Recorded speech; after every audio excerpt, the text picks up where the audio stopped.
warahmatullahi wabarakatuh. Selamat pagi Sobat Belajar di rumah. Bertemu kembali bersama Anisha Kusniadi. Pada hari ini kita akan belajar tema 3 makanan sehat, subtema 2 pentingnya makanan sehat bagi tubuh, pembelajaran kedua dengan muatan SPDP KD 3.3 dan 4.3, muatan IPS KD 3.2 dan 4.2, serta muatan PPKN KD 3.3 dan 4.3. Baiklah anak-anak, sebelum kita memulai pembelajaran kita pada hari ini, mari kita awali dengan membaca basmalah bersama-sama. Bismillahirrahmanirrahim. Semoga pembelajaran hari ini diberikan kelancaran serta memberi manfaat bagi kita semuanya. Sudah siap belajar untuk hari ini? Mari kita belajar. Tahukah kamu apa saja properti pada tari daerah? Apa fungsi properti pada tari daerah? Ayo kita cari tahu. Apa itu properti tari? Properti tari merupakan bagian dari perlengkapan tari yang digunakan untuk meningkatkan estetika atau keindahan sebuah tarian dan untuk memperdalam makna yang terkandung dalam sebuah tarian. Jadi, properti digunakan untuk meningkatkan keindahan serta memperdalam makna dari suatu tarian. Fungsi properti tari. Fungsi properti tari antara lain untuk mendeskripsikan tema tarian, memperjelas gerakan dan karakter tarian, serta memperindah gerakan. Contoh properti tari berdasarkan bahan baku dalam pembuatannya, antara lain 1. Properti yang terbuat dari kain dapat kita temukan pada selendang, sapu tangan, pita, dan topi. 2. Properti yang terbuat dari kayu, contohnya tombak, tongkat, dan bambu runcing. 3. Properti yang terbuat dari besi, contohnya adalah pedang, pisau, dan tameng. 4. Properti yang terbuat dari kulit, contohnya sepatu, ikat pinggang, jaket, dan topi. 5. Properti yang terbuat dari tembaga, contohnya kalung, kelat bahu, tusuk konde. 6. Properti yang terbuat dari plastik, misalnya payung dan tali. 7. Properti yang terbuat dari kaca, misalnya piring dan cerana. 8. Properti yang terbuat dari kertas, misalnya kipas dan payung. Ayo perhatikan contoh beberapa tari berikut ini. Tarian yang pertama adalah tari tarik pukat. Tarian ini berasal dari Aceh yang menggambarkan aktivitas para nelayan yang menangkap ikan di laut. Properti yang digunakan adalah tali yang dibuat seperti jaring. Berikutnya, nama tari Gantar, asal daerah Kalimantan Timur. Filosofi tari menggambarkan gerakan orang sedang menanam padi dengan melubangi tanah untuk diisi benih atau biji-bijian. Properti yang digunakan tongkat panjang, wadah yang berisi biji-bijian. Berikutnya, tari kandagan. Tari ini berasal dari Jawa Barat, menggambarkan perempuan dengan gerakan yang gagah. Properti yang digunakan adalah selendang dan mahkota. Penting bagi kita untuk senantiasa melestarikan adat istiadat yang ada di sekitar kita, termasuk tari-tarian daerah. Karena melestarikan adat istiadat dan kebudayaan yang ada di Indonesia merupakan salah satu dari upaya pembangunan sosial. Pembangunan sosial adalah upaya pembangunan yang dilakukan untuk meningkatkan kualitas hidup dalam berbagai bidang. Lalu, apa saja upaya pembangunan sosial dalam berbagai bidang kehidupan? Bidang yang pertama adalah bidang ekonomi.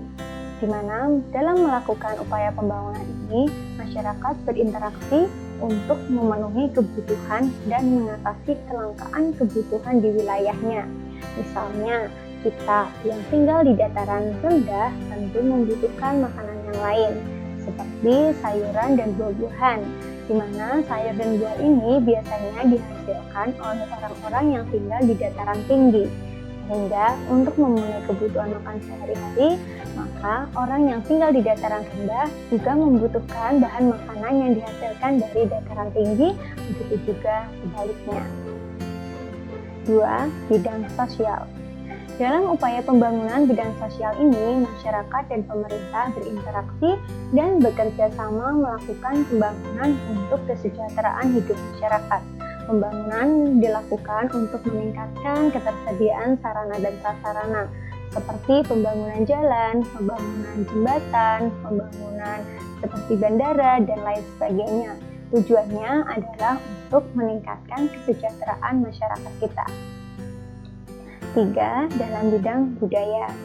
Dalam pembangunan bidang budaya, di sini kita harus melestarikan kebudayaan Indonesia sebagai warisan bangsa agar tidak diakui oleh bangsa lain.